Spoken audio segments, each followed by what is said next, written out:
lalong lumalim, siyempre, sa relasyon sa ating Panginoon Jesus.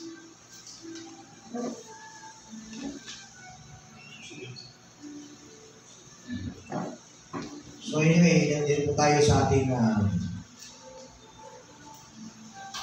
pag-aaralan tungkol po sa salita ng Panginoon.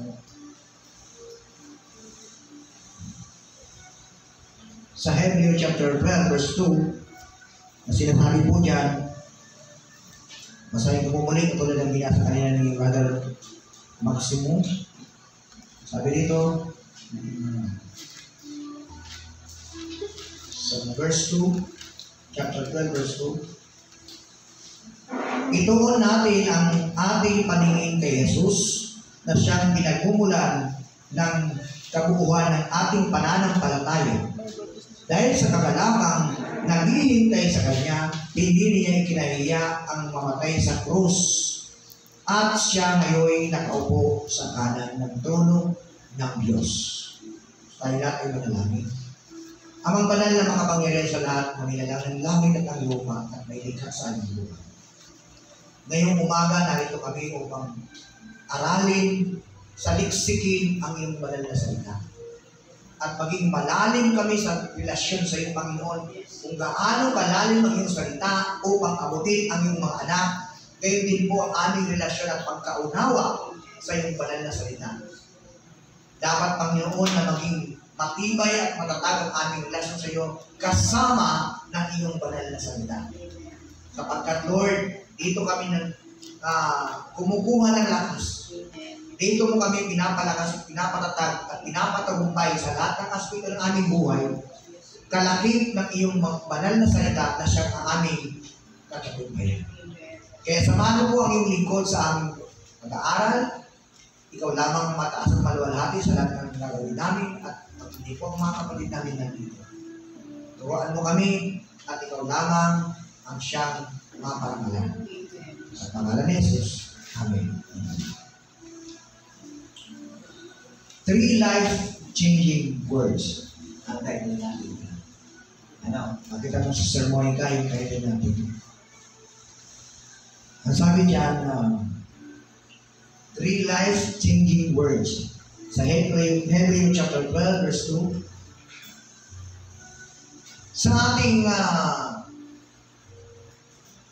pagkakilala at pagkaunawa, saan doon kung banda nakikita ang salitang stop, look, listen. Kung kayo po naaalala ninyo ang word na yan, saan ba ninyo makikita palagi yan? Sign. Sa may release, sa may station o kaya sa may crossing, kung may natawilan. Di ba may nakalagay rin, may naka-cross doon? Stop, look, and listen. Kasi, tumingin ka muna. Stop. Paano kung biglang dumating napakabilis sa train? Nasagasaan tayo. Kaya nga, bago tayo tumawid, titingin muna natin yung ating dinadaanan. Kaysa hindi lang sa may daanan ng train o ng release, sa mga daanan, sa mga mayroon din po yan sa mga crossing, mga industrial line. Yan po, makikita natin yan. Baka sobra nating patakbo, mayroon pa rin tatawid, nasagasaan din natin. Di lamang yung tumatawid, tumitingin dapat. Pag yung driver ng sasakyan, tingin kasi baka mayroon pa rin tatawid, nagmanggaan kayo. Kaya, sa salitang ito, nasabi dyan, yung ating tingin, pakinggan. Dapat tigil ka muna, tingnan mo. Ano yun? Parating ba? Para makita natin ang ating direksyon. Kung saan tayo pupunta at tayo ay ligtas doon sa ating pagkakuha. Kasi kalimitan, kaya nga po naglagay ng sign ng ganyan para ligtas kang tumawid sa iyong tatawiran. Maraming buhay na ang iniligtas nito. Maraming buhay na ang nailigtas ng dahil sa word nito. Kaya 3 life-changing words. Stop, look, and listen.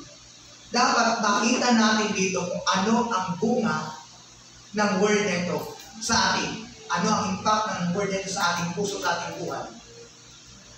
Tayo na bahagian ito. Tayo ay nabigyan ng babala at naging ligtas tayo sa ating katawiran. Isa lamang po ito sa mga illustration na maaari nating tignan at maging aware tayo o ligtas tayo sa anumang lalakaran natin sa buhay dito sa mundo o sa ating pagtawid o sa ating paglakad sa kalsada, ay tayo ay mayroong isang pinaalalahanan o isang babala sa atin na kung saan hinandaan ang isang bagay na yan para magkaroon ng puwang sa mga tao. Eh, bago tayo tumawid, bago tayo umilos, bago tayo pumunta sa doon sa pupunta natin, titingin muna tayo. Tigil muna. Alamin muna natin ang ating tatawiran at dadaanan. Kasi mahirap na kung tayo ay basta-basta lang. At kung mayroon man tayo hinaraanan sa buhay at tinatawiran ng pagsubok, ika nga, dapat maging palala sa atin yun na tayo ay maging handa. Na tayo ay maging aware tayo sa lahat ng bagay na nangyayari sa buhay ko. Ano ba ang ngayon? Nasaan na ako ngayon? Kaya nga, sabi dito, itong tatlong mas mahalagang salita na napakinggan natin ngayon, na una, makita natin yung ilagay natin sa ating buhay Kristiyano na dapat tayo tumingin saan? Kay Jesus. Pangalawa, ano ba yung kaligtasan na kung tayo ay iniligtas ng stop and lesson at nakita natin na tayo ay ginabayan noon sa salita ng Panginoon, mayroon din ang magliligtas sa atin ang Panginoon sa Kristo at ang kanyang salita. At ito po, nagpapalakas ng loob kung saan po tayo diretsyo. Nagpapalakas ng lakas ng ating pananampalataya upang sa paglakad natin mamuhay bilang isang Kristiyano ay tuwid na tuwid ang ating lalakaran. Hindi tayo paliko ng paliko. Ligo dito, ligo dito, ligo dito. Kundi diretsyo lang po ang lakad natin. Kasi sa panahon ngayon, marami ng kahit mananampalataya, sabi ko nga sa inyo, yung sinasabi ni Kristo na ang Espiritu nakahanda, ngunit ang laman ay mahina. Totoo yan. Bakit? Ngayon, malakas ka. Ngayon, napakinggan mo ang salita ng Panginoon at na-encourage tayo. Wow, na-amis tayo sa salita ng Panginoon. Maya-maya lang, nandiyan na ang tukso. Maya-maya lang, nandiyan na ang diablo para ikaw panghinahin. Kasi ang trabaho ni Satanas para dayahin ng tao. That is reality. Sa panahon ngayon, kahit saan ka pumunta ang lugar, Magbicol o Manila, mag-ibang bansa, ang diablo ay kumikilos. The devil is real. Tandaan po natin yan. But the power of God, through the Lord Jesus Christ, tayo ang ginagabayan, tayo dinadala sa tunay na landas, tunay na daan upang tayo huwag matina. Lalo na ngayon, kapag naging tayo, nahatak tayo ng mundo, napakabilis na bumaliktad tayo at bumalik ang ating isipan sa mga mundong bagay. Kaya, ito yung paalala sa atin na kung mayroon nagpaparimay sa atin every time na tayo lumalakad sa daanan o sa krus, itatawid tayong daanan o sa kalsada, mayroon mga signboard dyan. Tulad ng pagpunta ko sa Manila, nung ako'y nagmotor lang, siyempre, hindi ko kabisado ang lugar, naghahanap akong signboard dyan kung saan mapunta. Ito, going to Manila to. Pupunta ko dyan. May mga sign yan, papunta ito, papunta ganyan. Siya ang nagturo sa akin ng direksyon para makarating ko sa Manila. Hanggang sa umabot ako sa Dasmariñas, sa Imus, Cavite, na nakatingin nakatingin ako doon sa word na yon. Lagi ko nakatingin. Pero tayo na nakikita ko, gawin to kami na to. Ito naman, papunta naman na Batangas. Wow, dito ako sa Cavite kasi pupunta ako Cavite. Ganon din ang salita ng Panginoon. Ang salita na yun, sabi ko nga sa inyo, huwag mo lang tawagin itong Bible. Mapa na lang ito ng buhay mo. Gawin mo na lang mapa ng buhay mo. Kasi pag sinabing Bible, nahihiyan tayong sabihin, nahihiyan tayong dalhin. Kalagitan, dinadala natin cellphone na lang. Ayan, pastor, nandiyan na ang Bible. Kompleto pa yung pastor. Mayroon ba yan, mayroon ba yan concordance. Kahit pag-situations ka pa, nandiyan na. Diba nahihiyan na magdala ng Bible? Pero tandaan mo natin, ang Biblia ay dapat maging sentro ng ating buhay. Yung tatlong itong sinabi ko po sa inyo na pangatatlo ang mga salita para sa pang-araw-araw na buhay. Kaya pag naalala natin yan, nagpaparemind sa atin. Minsan, ang tao, malimit, nagkakasala sa pamamagitan ng pagsasalita. Stop! Tumigil ka muna bago magsabi ng mga bagay na hindi magugustuhan ng kapwa mo. Stop! At tignan mo, yung tao, kung kakayanin ba yun? Kaya bang i-match up yung word na yun? Kung baka hindi niya makayanan, matisod sa'yo. Kaya nga, stop! No, tignan mo muna ang kapatid mo, baka hindi niya kaya. Hindi makasabay sa'yo. Baka mamaya ikaw ba naging cause para mag-backslide yun. Kaya maging maingat tayo. At pakinggan din natin ang rason niya. Bakit nagawa niya yun? Kaya nga, stop, look, and listen. Baka hindi natin tatlong word na yan, napakaraming bagay na maunawaan sa buhay. I-apply natin sa buhay Kristiyano, napakaganda po. Very effective po ang word na yan. Hindi lamang sa worldly, kundi sa Christian. Makita natin itong word na ito. Especially, ang salita ng Panginoon ang nagbibigay sa atin ng direksyon. Kaya, kung gusto mong lumalim, stop, tignan mo muna. Lumigil ka muna. Alamin mo muna. Tignan mo muna ang word ni Lord. Ano ba ang instruction sa iyo ng Panginoon para ka ay tuluyan na makamtan mo yung pagpapala o makuha mo yung gusto mo o lumako sa pananampalataya.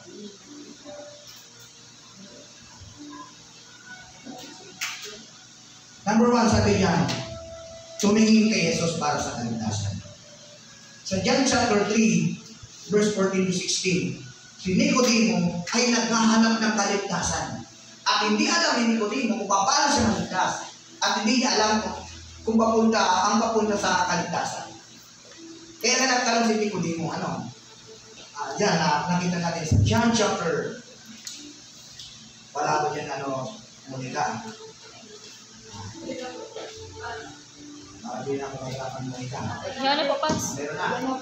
Sabi dyan, at kung paano itinaas ni Moises ang tansong ahas doon sa ilang, gayon din naman, kailangan itaas ang anak ng tao. Verse 15, upang ang sino mang sumampalataya sa kanya ay magkakaroon ng buhay na walang hanggan. Sapagkat gayon na lamang ang pag-ibig ng Diyos sa libutan, kaya ibinigay niya ang kanyang kaisa-isang anak upang ang sino mang sumampalataya sa kanya ay hindi mapahamak kundi magkakaroon ng buhay na walang hanggan. Ngayon, saan tayo tingin? Kay Kristo lang. Kay Yeso Kristo lamang at wala nang iba. Maging si Nicodemo ay hindi niya alam. Sabi ni Guro pa naman, sabi ni Christ. Natuturo ka, alam mo ang katuruan. Nagkapagturo ka pero hindi mo alam ang patungkol sa kaligtasan. Para sa buhay na wala hanggan. Kaya nga, sino yung mga nakakaunawa na mayroong buhay na walang hanggan? Yung mga taong sumampalataya sa ating Panginoon sa Kristo. Paliwanag na sinabi doon na sumampalataya ay hindi na mapaparusahan at hindi na mapupunta doon sa kapahamakan, kundi magkakaroon ng buhay na walang hanggan. Yun po yun ang purpose natin kung paano po tayo lagi tayong nakatingin sa ating Panginoon sa Kristo. Yun ang purpose ng paalala o ang salita nito.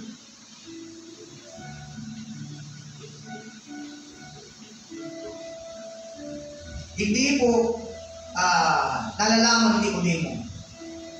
Kaya kailangan dapat malaman natin kung saan patutungo, kung ano ang buhay, para saan ito ginagawa natin. Kailangan mo nawaan natin yun kasi tayo ay mananampalataya. Amen. Tayo isang Kristiyano, tayo isang tagasunod ng Yesu Kristo. Pero kung hindi natin alam yan, parang nagpapagod lang sa wala. Ha? Para sa buhay na walang sinabi dyan eh. Anong number 2? Ano sabi dyan? Nalito siya. Anong nalito? Nalito si Nicodemo. Kinakailangan ipanganak muli. Sabi niya, kailangan ipanganak muli. Panginoon, hindi na ako piling pumasok ulit sa tiyan ng aking ina para isina. Hindi yun naunawaan ni Nicodemo kung ano ibig sabihin nun. Kaya ganyan sa number 3, ginawang malinaw ni Jesus ang bagong kapanganakan. Buksan natin yung John 3:3, ano? Buksan natin yung meron ka ba yung ano? Wala. Okay po. So, nasunod lang po ng verse niya. Okay. Ang sabi diyan, makibasa sa mabili. Sinagot si Jesus, pagkaan mo, sinasabi ko ito, maliban ipaganap ng Diyos sa tao, hindi niya makikita ang pag-ahay ng Diyos. Amen. Praise the Lord. Kaya nga, pinaliwanag ni Jesus, maliban sa taong ipanganak na muli, hindi siya o hindi niya makikita pag-aari ng Panginoon. Kaya si Kristo mismo nagbigay ng malinaw na pagkaunawa sa taong gustong ipanganak ng muli. Tulad ni Nicodemo, na siya po ay hindi nakakaalam. Ginawang malinaw ng ating Panginoon Jesus. Number 4, ang pagtingin ng may pananampalataya ay nagdadala ng kaligtasan. Tama ba? Ano yan? Kagalingan. Kagalingan yan. Ang pagtingin ng may pananampalataya ay nagdadala ng kagalingan. Namatay si Jesus sa krus para sa mga makasalanan. At ang tumingin sa Kanya ng may pananampalataya ay pinanganak ng muli. Mga kapatid, naranasan natin ito nung tayo ay umpisang nanalig at nanampalataya sa ating Panginoon. At doon tayo, kasi hindi lang tayo, ang tao, hindi lang sinasabing may karamdaman ka o may sakit ka. Saan? Minsan may sakit tayo sa spiritual. May sakit tayo sa physical, may sakit tayo sa spiritual. Yung sakit na yun ay pinagaling ng Panginoon. At kung tayo pinanganak na muli at naunawaan natin yung sakit natin na hindi natin pagkaunawa sa salita ng Panginoon, binigyan tayo ng pagkaunawa na Diyos, pinagaling tayo sa uri ng pagkaunawa tungkol sa katotohanan.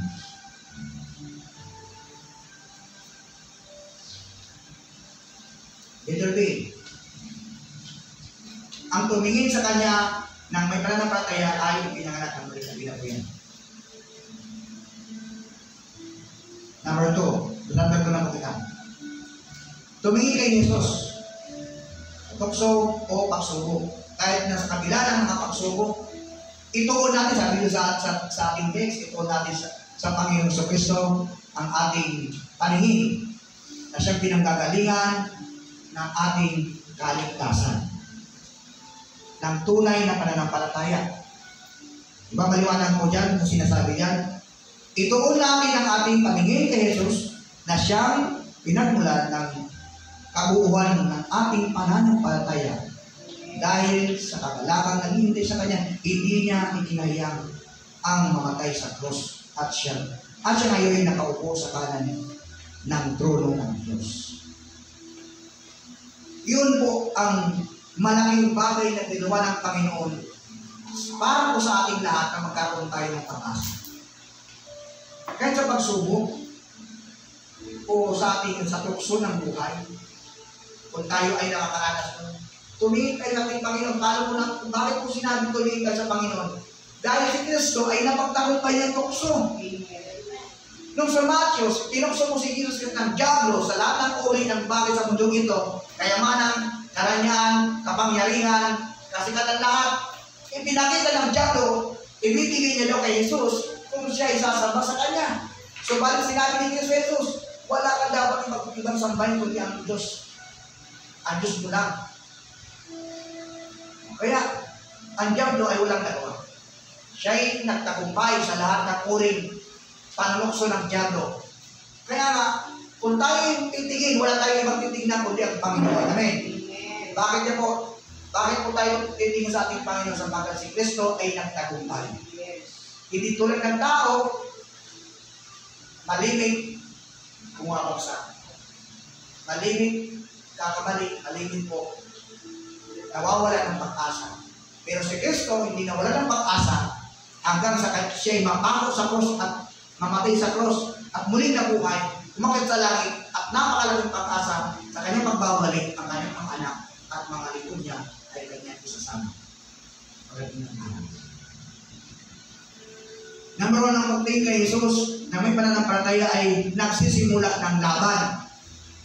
Laban niya, mga kapatid. Ang pagtingin kay Jesus o paggaya natin sa Kanya na may pananampalataya ay nagsisimula ng laban. Bakit po? Diyan lang po natin matitisling ang ating buhay Kristiyano, ang buhay ng mananampalataya, kung paano tayo mamumuhay sa pananampalataya, mga kapatid. Kapag ikaw ay nag-declare na ikaw ay susunod sa ating Panginoon, sa ating Diyos, ang diablo naman ay pilit kang gagawin na panghinain ka. Sa lahat ng paraan gagawin ng diablo yun. Pero pag hindi ka nakatingin sa salita ng Panginoon, sa ating Panginoon sa Kristo, maaaring matangay ka. At patangay tayo sa anumang laban na ating kinakaharap. Labanan po ito espiritual, mga kapatid. Kaya nga, huwag tayo maging kampante. Huwag natin i-relax ang sarili natin na tayo kahit tinawag na Kristiyano o bilang sa atin. Kristiyano naman ako, kahit hindi ako sumamba, kahit hindi ako sumama sa gawain, kahit hindi ako pumunta sa church, Kristiyano naman ako. May pananampalataya naman ako, mag-ingat ka kapatid. Sabi nga, kapag ang isang apoy na hiniwalay sa marami, mamamatay ang apoy na yan. Kaya dapat pumunta tayo doon sa maraming apoy para tayo ay lalo umalap at umapoy tayo sa presensya ng Panginoon. Sino yung pupunta natin? Yung gawain ng Panginoon, yung mga mananampalataya para tayo ay lumakas sa mananampalataya. Amen. Yun ang dahilan kung bakit po ang maraming Kristiyano na nanghihina dahil palagi sila nagsasarili. Gusto nila maging solo lang sila. Leave me alone. Gusto ko mag-isa. Diba? Kaya nga ang diablo, nagkakaroon ng puwang, nagkakaroon ng pagkakataon, kung tayo nag-iisa lang, nagmumuri-muri tayo, minsan na dyan ang diablo. Diba, sabi mo? Sarap ng buhay na dito ka na lang. Huwag ka lang umatin sa gawain, huwag ka lang pumunta sa church kasi napakasarap mo. Tingin-tingnan mo lang sa cellphone mo, hindi ka na Diba? Ganun ang diablo manokso. Bibihis ka pa, o takot ka pa, o kaliligo ka pa, dito sa bahay, dito ka lang umupo. Tignan mo yung cellphone mo, kaya na makikita kang preaching dyan, yun na, okay na. Hindi ganon.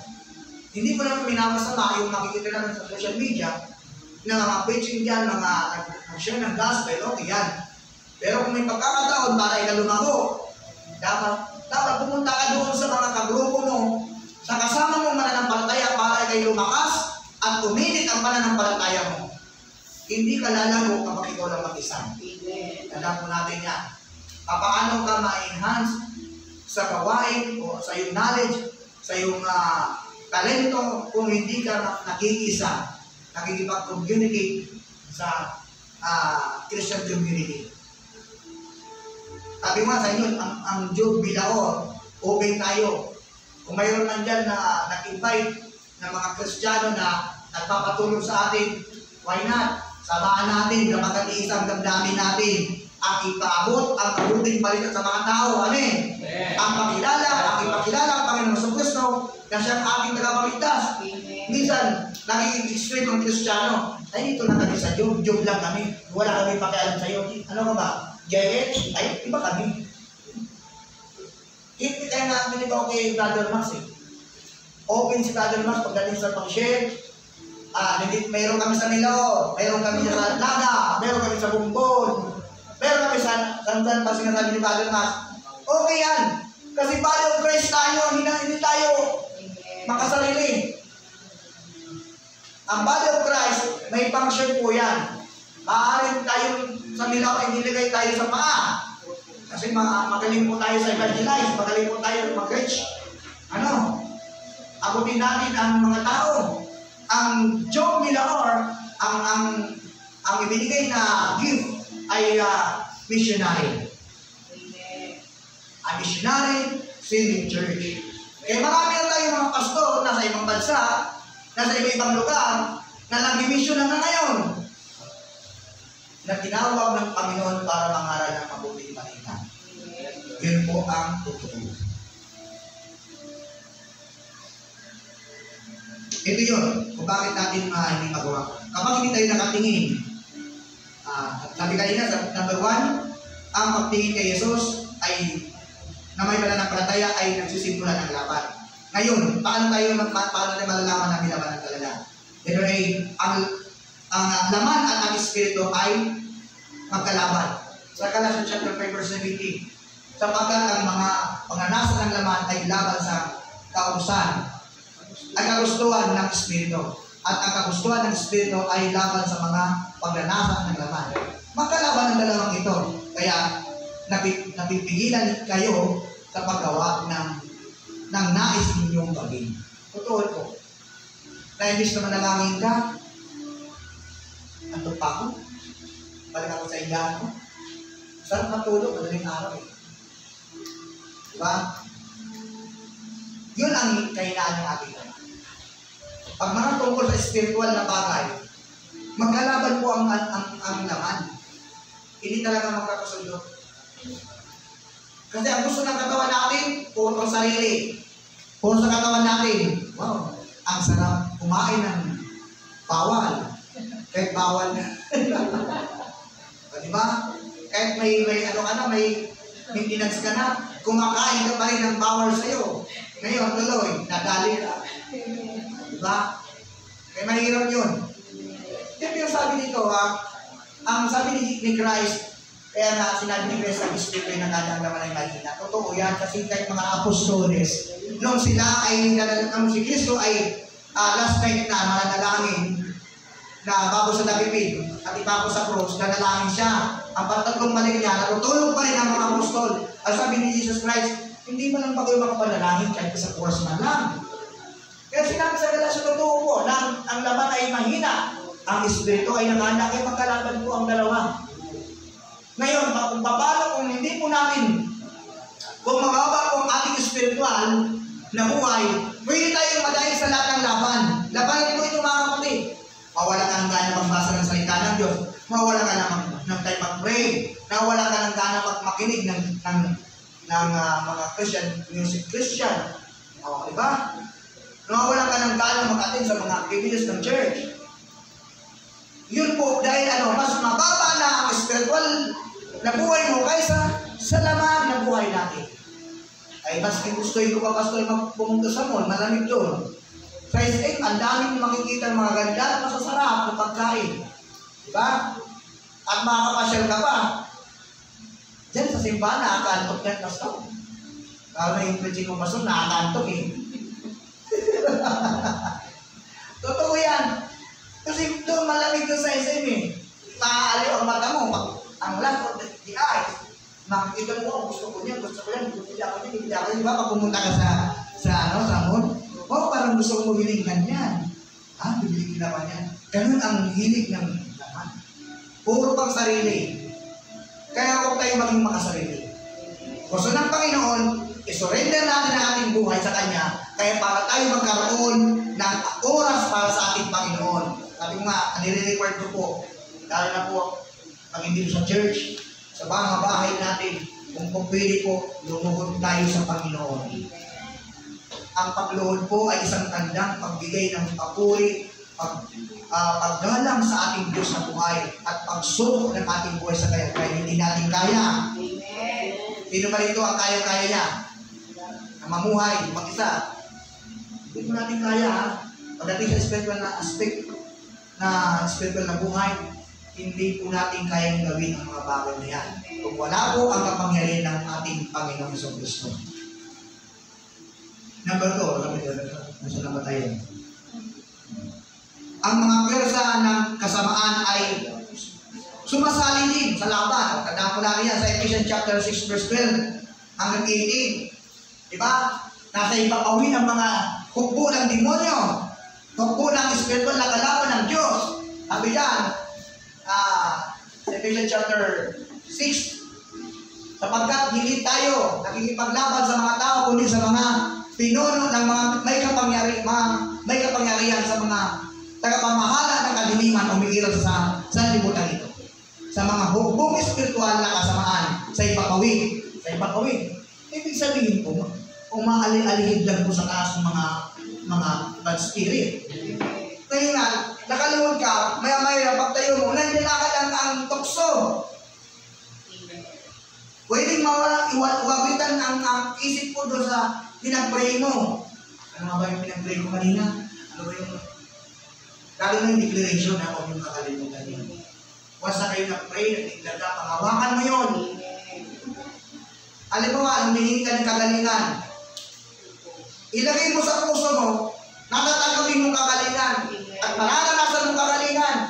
Kaya nga po minsan sa isang tao, nakadepende po sa ating pananampalataya. Sabi nga ni Chris kanina, kasi sinasabi ni Joy, na magkaroon ka lang ng pananampalataya na kasing ng mustasa, ay kaya mong palipatin ang bundok sa dagat. Ano po yun? Tungkol po doon yan sa pagpapalayas ng mga spirit. Na akala ng demonyo, kaya tayo. Sabi ng Panginoon sa Romans 8:31, kung ang Diyos ay panig mo, panig natin, sino ang laban sa'yo? Kaya nga, kapag mayroon kang tunay, kasi mag-ibig sabihin pagmalit na butil, totoong pananampalataya po yan. Sulit at 100%, walang 99%. 100% dapat ang pananampalataya mo, amen. Na kaya mong palayasin ang demonyo. Mayroon akong nakita. Nag-post sa Facebook kung saan. Nagpalayas ng demonyo. Ginamit din ang pangalan ni Jesus. In the name of the Lord Jesus Christ, come out, bad spirit. Tapos, naggamit siya ng mga ritual, ng mga parang ginagamit. Lumayas pa dyan, hindi po. Yung cross na nakadikit sa dingding, baliktad. Tapos, ginamit ng diablo para takutin yung nananalangin at kakas out. Yung mga bagay pinapalipad. Takbo yung nagkakas out. Kaya sabi ko sa inyong kapatid, pagdating sa deliverance, dapat malakas ang loob mo dyan. Ang pananampalataya nyo, huwag yung magpapakita ng kahinaan. Dahil ang demonyo, tatawanan lang po kayo ng demonyo pag mahinahin ang pananampalataya ninyo. Tignan mo yung nagpalayas sa Biblia. Sabi na, lumayas ka sa Diyos ni Pablo at ni Pedro. Anong sinabi ng demonyo? Sisay ka. Si Pablo ngayon, estado ko, alagay ka, sisay ka. Anong sinabi ng Biblia? Kinamrang po siya, kinurgan siya ng bad spirit. Kaya nga, kung tayo mananalangin, siguraduhin po natin ang puso natin ay handa sa labanan. Sabi dyan, Halika natin. Tala ba tayo? Espiritual na kasamaan sa ipapawid. Kaya gamitin ninyo ang kasulutang pandigma mula sa Diyos. Sa gayon, makakatagal kayo sa pakikipaglaban pagdating ng araw na sumalaki ang masama upang pagkatapos ng labanan ay matatagparin kayong nakatayo. Kaya nga ang panalangin, ang pagluhod ay isang sandata. Very powerful. Ang sandata na ikaw ay tatanangin. Mga kapatid, at sa mga huli niya, makikita mo tungkol sa pananalangin niya. Kaya maging handa kayo, ibigay sa inyong baywang ang sinturon ng katotohanan. Sige ng katotohanan. Si Kristo, Jesus, at isuot sa dibdib ang baluti ng katwiran isuot ninyo ang katwiran kasi, diba? Dapat nakakunik ka kay Lord. Yung katwiran ng Diyos, kalaki po yan ng kanyang kapangyarihan at kabanalan. Walang hanggang pagka-Diyos, dapat nandun tayo nakalaki. Isuot ninyo ang sapatos na pagiging handa sa pangangaral ng magandang balita sapagkat ng kapayapaan. Yan. Lagi ninyong gawing panangga ang pananampalataya na siyang pampatay sa lahat ng niliyab ng palasok ng diablo. Isuot ninyo ang helmet ng kaligtasan at gamitin ang tabak ng Espiritu ng walang iba kundi ang salita ng Panginoon. Kaya kung wala kang alam sa word ni Lord, katulad ng ginagawa ko sa mga young people ngayon, nakikita ko ang nila ang pag-grow ng ating mga young people. At yung word ni Lord, kaya word of wisdom, kung wala tayong word of wisdom, madadaya ka ng diablo. Amen. Sabi dyan, walang iba kundi ang salita ng Diyos. Manalangin kayo, yun yan, manalangin kayo sa lahat ng pagkakataon, humiling at sumamo sa pagtubay ng Espiritu. Lagi kayong maging handa at patuloy na ipanalangin ang lahat ng hinilang ng Diyos. O, diba? Ang end dyan ay ang pagluhod, pananalangin. Yun ang tagumpay. Amen. Ang iglesia, kung wala pananalangin, patay. Pwedeng tawagin tayong Christian church, Christian church, or ng iglesia, pero kung wala tayong panalangin, hindi tayo babad sa posisyon ng Panginoon, nadayan na tayo ng diablo. Malimit tayong madadayan ng diablo. Sinusubukan tayo. Yan, number 2. Sinusubukan tayo. Ano yan? Kaya, anong kanya? Sinusubukan tayong pahinain ng kaaway. Una, umatake sa ating katawan. O, diba? Katawan. Pangalawa, ano ba yan? Sa ating katawan, isipan at pamilya. Totoo yan. Minsan ang ating pamilya, ginagamit din. Ang kapatid natin sa naman, ginagamit din. Ang ating katawan, ginagamit. Kung so mahinain ng diablo, ang ating katawan, binibigyan tayo ng karamdaman. Sakit, karamdaman para hindi tayo makapagdalo. Hindi tayo makaatin. Kaunting linggong umaga, kahapon, Saturday, wala kang lagnat. Kinabukasan ng kalagnat ka. Diba? Binigyan ka ng job ng lagnat para hindi ka makadalo. Kaso, hindi na muna ko atin. Kasi hindi ka ang kaso kung niya namang naaga. Isa yan sa panganak ng diablo. Sa isipan natin at pamilya, tayo ay mahina kapag nagulunan. Kung may problema tayo, nanghihina tayo. Kapag may mga pangangailangan tayo wala sa atin, nanghihina tayo. Yun po ang katotohanan.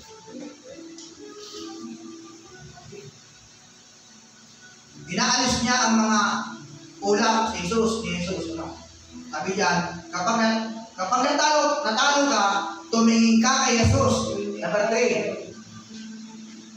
Number 4, inaalis niya, aalisin niya ang mga ulap. Ibig sabihin mga ulap, mga suliranin, halag sa buhay mo, o mga pagsubok sa buhay mo, o anumang bagay na gusto mong mangyari sa buhay mo. Nung ako po ay nakaranas ng karamdaman, sa kaunting sakit at karamdaman naranasan ko ano. Pero pinakita ng Diyos kung gaano siya makapangyarihan at mayroon ng pananampalataya.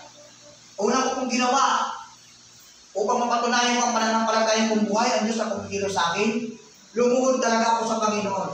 Sabi ko, Lord, walang ibang paraan. Ako'y naniniwala na ikaw ang Diyos na banal at makapangyarihan. Nagdahil sa aking kasalanan, kaya ako may karamdaman. Nung ako'y lumuhod at nanalangin, humingi ng tawad sa Diyos, para lang akong inalitan ng plastic at dumalo sa akin ang lamig mula pataas. Doon ko naranasan ng kagalingan para kumbaga sabi ko, nagpuyok lang ako. Kumbaga, ano lang, kung sa Tagalog niyan, ang Tagalog niyan, siguro, nagdahilan lang. Parang nagdahilan lang ako. Pero ang gusto ng Panginoon, maranasan mo kapangyarihan niya. Sa lahat ng bagay, hindi sinasabi malaki o maliit. Ano mang bagay na hiningi mo sa kanya, sabi niya, sa aking ay aking pagkakaloob. Kapatid, pananampalataya yun. Pananampalataya. Kapag namumuhay ka sa pananampalataya at na-exercise mo yan sa araw-araw na buhay mo, mararanasan mo ang pagsasama sa buhay mo. At sasabihin mo, Lord, maalis ka sa ginagawa ng tao. Lord, imagine, Lord, ganito na ako sa iyong banal na harapan. Nararanasan ko ngayon ang presensya mo, Panginoon. Dahil doon sa puso mo na magkaroon kang humility spirit, humbleness, and teachable heart na dapat lagi na nagpapasakop sa ating Panginoon. Wala tayong ibang pinakakapitan. At tatlo, tumingin kay Jesus kapag, backsliding. Kapag nanghihina ka, pero kasi Kristiyano backslide kahit nasa church. Akala ninyo nasa church, okay siya. Pero backsliding pala siya. Nanghihina pala. Nagtalikod pala siya. Nag-doubt siya sa pananampalataya. Yun ang tinatawag na backsliding. Na kung saan po, kahit nasa church siya, hindi naman siya nagagamit ng Panginoon. Bakit? May agam-agam siya.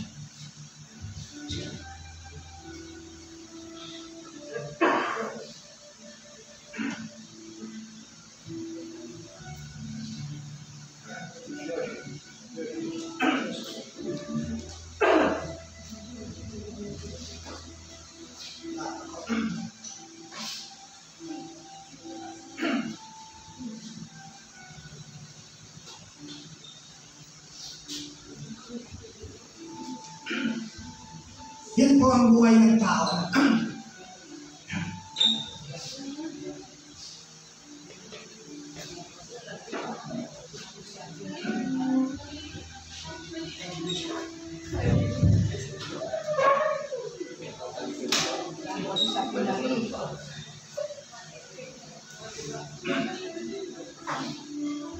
Trabaho ng Timothy para sa sila pa. Alam mo kasi, once na nag-declare ka po, labanan po ito maging po sa pangalan, labanan to. Habang pinupunyag natin ang karakter ng demonyo, ang ginagawa ng diablo para tayo malis ng pagkakinig ng ating direksyon, ng ating relasyon, gusto ng diablo wasakin tayo Gusto ng diablo sirain ng ating relasyon sa kanya, pero hindi ang papayag ang Panginoon. Tayo nakatayo sa kanyang kapangyarihan, sa presensya at salita niya. Sabi dito, bakit ko sabi sa inyo, marami akong karanasan sa buhay na kasama mo sa gawain pero wala ang isip niya sa gawain. Akala natin ang backsliding po, yung umalis ka sa church. Maging sa loob ng church, maraming backsliding. Bakit ko nasabi? Nandito siya pero hindi siya nagagamit ng Diyos. Nakaupo siya minsan sa upuan, pero hindi siya nakikinig. Ang layo ng isip niya. Ang layo ng isip ng taong backsliding. Tagdan po natin yan. Kapatid, may pag-asa. Sa Luke chapter 22, verse 54 hanggang 62. Mahaba niya. Meron ba ba yan? Mahaba ba yan? Sabi dyan, ano yan? Dinakip nga sila ni Jesus at dinala sa bahay ng pinakapunong pari. Ano yan? Dinakip nga sila, anila, Jesus, at dinala sa bahay ng pinakapunong pari ng mga Hudyo. Si Pedro naman sumunod sa kanila ng malayo ang agwat. Ano yan? Nagsiga sila sa gitna ng patio at naupo sa paligid ng apoy, at si Pedro ay nakiumpok sa kanila. Nang makita siya ng isang utosang babae, siya'y pinagmasdan mabuti. Pagkatapos ay sinabi ng babae, kasama rin siya ni Jesus. Wala, kasama rin siya ni Jesus. Ano ba yun? Kaya yun, first ano yun? Tumayin na lang mata ko. Ngunit, Sa 58, ano? Ngunit, ikinailan iyon ni Pedro. Babae, hindi ko siya kilala. Pagkaraan ng ilang sandali, mayroong uling nakapansin sa kanya at siya'y sinabihan, ikaw naman ay kasama din nila. Ngunit sumagot siya, Ginoo, hindi nila ako kasama. Pagkalipas ng may isang oras, iginit naman ng isa sa naroon. Sigurado akong kasama ni Jesus ang taong ito, sapagkat isa rin siyang taga-Galilea. Ngunit sumagot si Pedro, Ginoo, hindi ko nalalaman ang sinasabi ninyo. Sabi niya, ngunit ikinaila, ayun na no? Wala na ba? 62, ano 62? 61, wala na? Okay. Bakit sumubra yung ano ko? Ako may sarili akong translation na. Okay. Dito ko pinapakita, nag-backslide po si Pedro.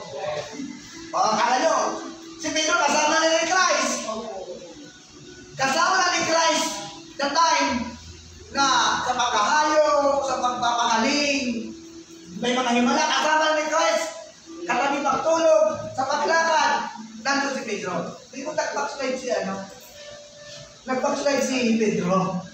Kaya nga, totoo po na sa church, ang akala natin, kasama natin siya. Ang akala natin malakas siya. At gumagawa din tulad natin, yung pala hindi. Kaya maraming backsliding sa loob ng simbahan. Kaya huwag tayo kong magpatangay sa ganong sistema. Amen. Itinanggi ni Pedro si Jesus, isang uring pag-backslide. Pagtalikod, pagtanggi. Imagine, tulong beses yung ginamit si Christ. Pero bakit si Pedro ginamit ba hindi ng Panginoon? Kaya pag sinabi, backslide, wag nating tuldukan yung buhay niya. Baka siya nagkaranas ng pagsubok, kaya siya luminis na siya sa church o sa gawain, hindi meron siyang pinagdaanan. Ngayon, anong gagawin ng Kristiyano? Ng kapatid, imbis na pag-usapan, ipanalangin siya. Ang gawin ng malakas, sabi nga, huwag yung akalain na lagi kayo malakas. Baka mamaya, bukas ay nakatumba na rin kayo. Kaya tayong lahat, ang mga gawa natin ay aking panalangin. Ang ating mga kapatid. Tulad ng ginagawa natin sa umaga, sa gabi, nanalangin tayo at kinasama natin ang lahat ng kasama nating mga Kristiyano. Siya ay lumayo. Letter A, tinignan ng Panginoon si Pedro. Dapat tumingin si Pedro kay Jesus. Dapat tumingin eh. Hindi tumingin si Pedro kay Jesus. Natakot si Pedro. Baka siya, hagupit hindi. Huliin. Diba, nung hinuli si Kristo, ano nangyari ng mga disipulo? Nagkanya-kanya. Bahala ka niya bro. Dito na rin ako sis. Bahala na kayo sis. Sabi ko, agwantahan ako niya, malumaan ako. Dadako ka na. Hinuli ng Panginoon na kahiwa-hiwalay na po ang mga alagad niya. Maraming mga taga-sunod ni Kristo ang tumalikod. Pero yung itinanim ni Kristo sa mga disciple ay nagtubo. Yung pananampalataya, nagbunga. Hanggang sila ay nagpagamit muli sa ating Panginoon Kristo. Kaya huwag natin akalain na yung kapatid natin nang hina-hina na ay wala nang pag-asa. Mayroon pa akong naranasan ganyan na sinabi ko akong harap-harapan na wala rin akong pag-asa. Bakit na sa ibang pag-asa sa kamaligan? Nasa ni Kristo ang pag-asa. Amen. Kaya hindi natin alam, huwag natin i-underestimate ng isang tao. Ayun, mahina yun, wala magagawa yun. Huwag nakalain. Baka pagdating ng araw, mas effective pa yun sa'yo. Kaya inakala mong mahina-hinang tao, pero pag ginamit ng Diyos, binuhusan ng kapagyarihan ng Panginoon, mas gamit pa kaysa sa akin. Kaya pa natin mga kapatid. Ano po? Dapat tumingin si Pedro doon. Hanggang doon. Ang inyong kalagayan kapag lumayo or lumayo sa ating Panginoon. Sabi niya, ang iyong kalagayan kapag lumayo o lumalayo, anong makikita natin dyan?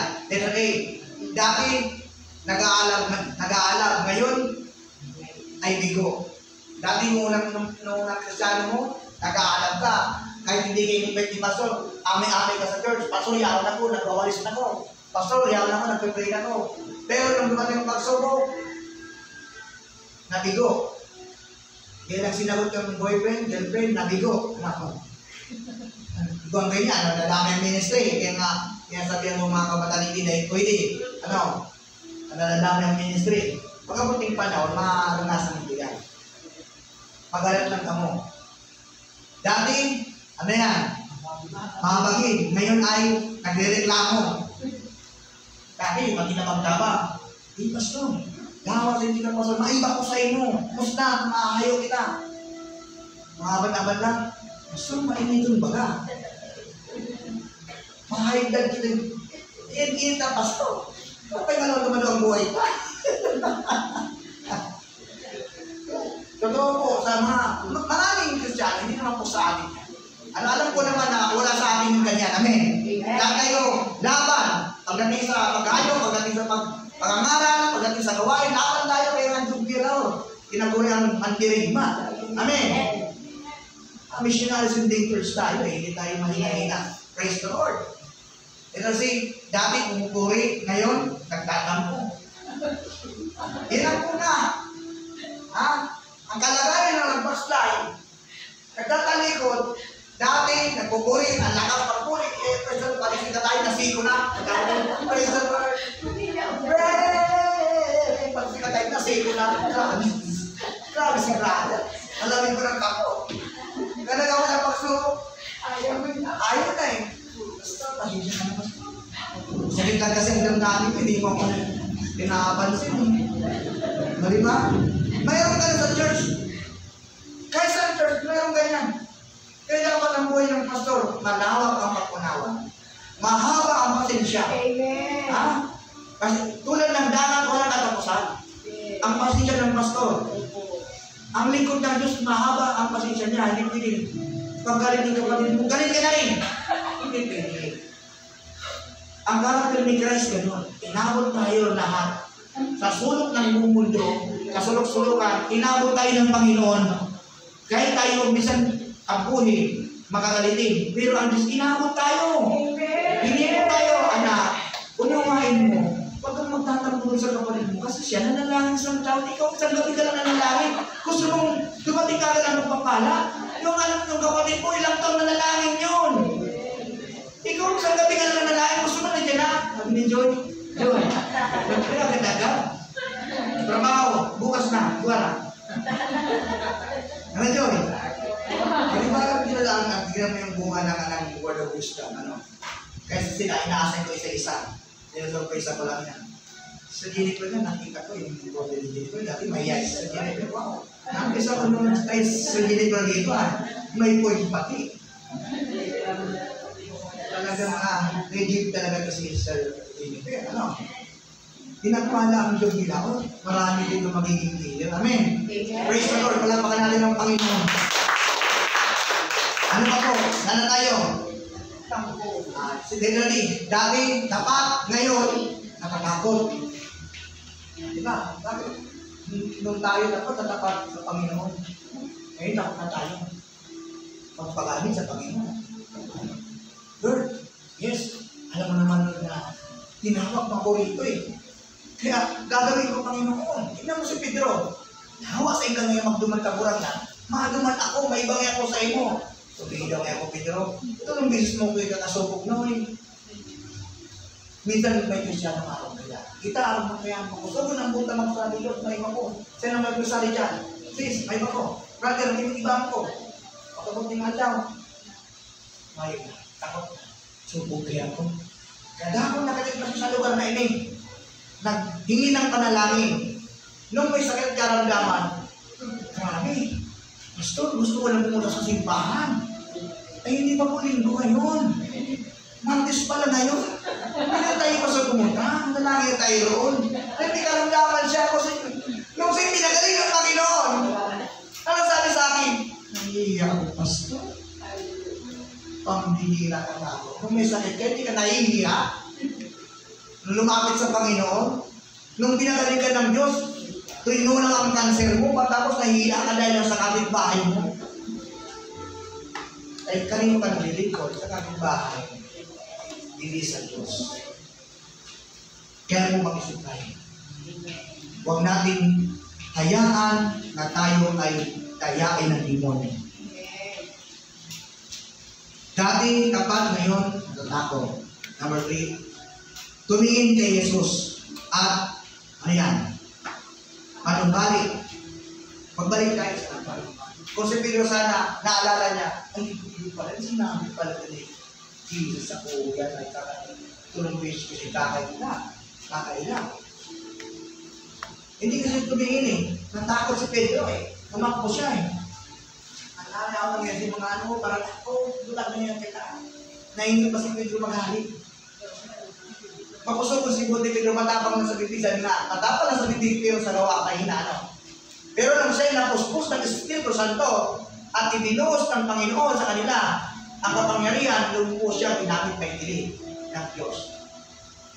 Dahil dito, tumingin kay Jesus bilang ating halimbawa. 1 Peter chapter 2, verse 21 to 25. Meron ka ba dyan sa Monica? 1 Peter chapter 2, verse 21 to 25. Ano sabi dyan? 21. Ang pagtitiis ng hirap ay bahagi ng pagkatawag sa iyo ng Diyos. Sapagkat nang si Kristo ay magtiis para sa iyo, nag-iwan siya sa inyo ng isang halimbawa. At dapat ninyong lubos ng urakay. Hindi siya gumawa ng anumang kasalanan o kasi nagsinungaling kailanman. Nang siya'y insultuhin, hindi siya gumanti ng insulto. Nang siya'y pahirapan, hindi siya nagbanda. Sa halip, ipinaubayan niya ang lahat sa Diyos na makatarungan kung humatol sa kanyang pagkamatay sa krus. Pinasan niya ang ating mga kasalanan upang tayo'y mamatay na sa kasalanan at mamuhay ng ayon sa kalooban ng Diyos sa pamamagitan ng kanyang mga sugat. Kayo'y pinagaling. Diba? Pinagaling na tayo. Sapagkat kayo ay tulad ng mga tupang na ligaw. Ngunit ngayon kayo'y talumbalik na upang sumunod sa pastol at tagapangalaga ng inyong mga kaluluwa. Diba? Maliwanag ang sinabi ng Biblia na tumingin tayo kay Jesus na siya, so umpisa pa lang sa chapter 2 chapter 12 verse 2, nakita natin sa Hebreo na kay Jesus Cristo lang tayo tumingin. Kapag siya buong kabukuhan ng ating pananampalataya. Ibig sabihin siya lamang po ang nag-sustain ng ating pananampalataya, langas ng ating pananampalataya, wala na iba. Ano pa po? Pagtingin sa iba, tayo ay madaling pag tumingin na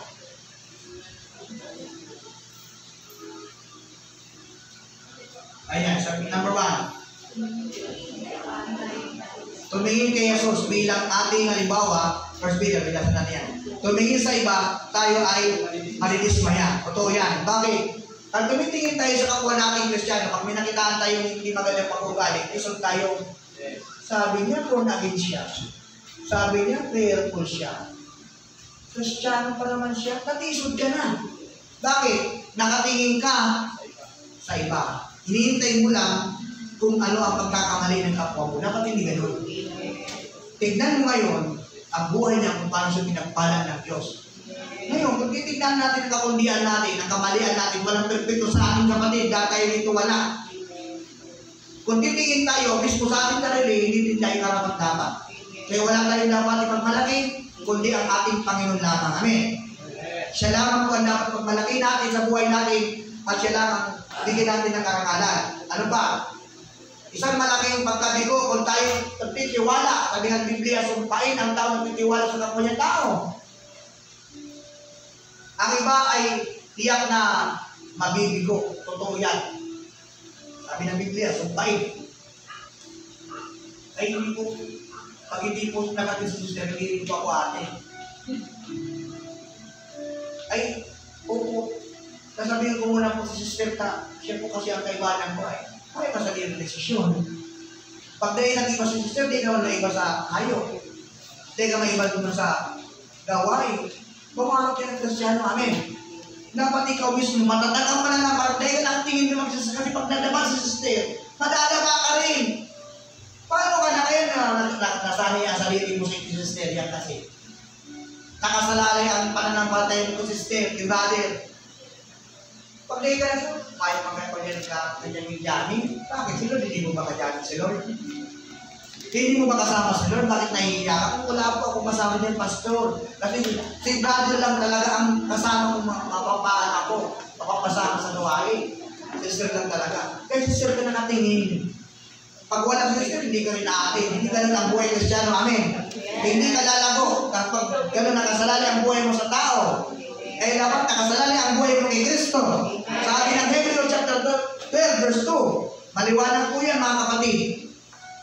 Ano ba? Ang iba piyak na mga mabibigo talaga. Kasi pag nakitaan ng hindi maganda, kaibigan naman kita. Nang tagal natin magkaibigan, bakit ginawa mo yan sa akin? Kaya sa kwenta ko sa iyo, kapatid. Nagtiwala ka kasi. Binigay mo 100% mo magtitiwala sa tao, hindi kay Lord. Pero kung alam mo lang tao may kahinaan, huwag kang magtitiwala sa kapamong tao kasi may pagkakamali tayo lahat. Amen. Huwag naman natin isipin na, ay wala akong tiwala dyan, mag-aayan. Hindi ganon. Ang ibig sabihin niya mga kapatid, yung buong pagtitiwala mo sa Diyos lang, hindi sa kung kasi tayo pantay-pantay lang tayo dito. Sa harapan ng Panginoon. Ano pa? Number 2. Walang pagkadismaya kay Jesus, totoo naman talaga. Dahil kay Jesus, tapat siya. Amen. Hindi siya nag-iiwan ng basta-basta lang. Bakit po? Nung siya umakyat sa langit, inuwanan niya po ba ang mga disciple na basta lang? Bago siya umalis, papuntang langit, inuhin niya muna ang mga disciple. Ganito, pag ako umakyat sa langit, huwag kayong maalis sa Jerusalem. At susubuhin ko ang Espiritu Santo para kabayan kayo. Ganon si Christ mag-orient ng tao ng lingkod niya. Ganon si Christ mag-alaga. Ganon ang Diyos sa atin. Hindi tayo basta-basta iniiwan sa ere. Ang tao, iniiwan tayo. Pag wala na tayo, iniiwanan ka na. Pag may pera ka, okay. Saan tayo pupunta? Ang banlakan natin. Wow! Ano mo naman kami, ilibre mo naman kami. Pero pag wala ka ng pera, wala nang pakalan sa'yo. Ay, wala ng pera. Hindi tayo libre niya. Pero na tayo sa natin kaibigan, may pera yun. Diba? Nagtiwala tayo masyado sa tao. Kaya tumingin tayo sa ating Panginoon sa Kristo. Bilang pagtatapos mga kapatid sa conclusion natin, tumingin kay Jesus at umalis sa may bagong buhay. Lumakad tayo ng bagong buhay. Tumingin tayo kay Jesus. Tulad ng mga disciple, nung ibinuhos niya ang Espiritu ng Diyos sa mga apostol, ay lumakad ang mga apostol sa dala-dala ang Espiritu ng Panginoon. Wala silang ibang dinala. Ang kapangyarihan ng Espiritu ng Diyos. Amen. Bakit sila nagpagaling? Nagbuhay ng mga patay. Nagpagaling ng mga lupo, bingi ng karinig. Ano ang dala nila? Ang kapangyarihan ng Espiritu Santo na ibinuhos ng ating Panginoon. At pinangako ni Jesus kay mga apostoles na ibubuhos ko sa inyo. Papadala ko sa Diyos, tuloy ko sa inyo ang banal na Espiritu siya makakatulong niyo. Tumingin kay Jesus at iwanan ang inyong mga pasakit. Iwanan na. Talikuran natin yung mga hinanakit, makabigatan. Talikuran natin yun. Huwag mo lang balikan yun. Kasi pag binalikan mo pa yun, mahirap yun. Mas malala pang mangyayari sa ating mga kapatid. Kaya nga, pag ikaw ay nag-declare na Lord, hindi ko na ito sa iyo, Panginoon. Tatalikuran mo lang natin ito, Panginoon, mga bagay hindi mo gusto. Tumalikod na tayo ng totohanan. Amen. Huwag ka nang pabalik-balik pa. Kasi ang demonyo, tuwang-tuwa yan. Diba, sabi mo, nanalangin ka noon, hindi ka na babalik. Bakit hindi mo balik ka ulit? Insultuin ka ng diablo. Babalik sa iyo ang pag-insulto. Mapapahiya tayo sa harapan ng Panginoon. Kaya wala tayo dapat gagawin, kundi tumingin sa ating Panginoon at sundin ang kanyang mga salita. Mamuhay tayo may pananampalataya. Tumingin kay Jesus at hanapin siya sa inyong ano yan? Kailangan. Siya lang po ang kailangan natin. Amen. Wala nang iba. Kung inaakala natin na mayroon mas maganda pang pumunta sa ganito, sa ganyan, umasa na yun. Sabi ng Biblia sa awit 37, umasa ka sa Diyos, ang mabuti ang gawin, at mananahan ka sa ligtas na lupain. Amen. Kaya saan tayo magtitiwala? Jesus. Praise the Lord. Saan tayo magtitiwala? Jesus. Agapakan natin ang Panginoon. Tayo na ay tumayo. Sapagkat ang Panginoon ay nagturo sa atin kung paano po tayo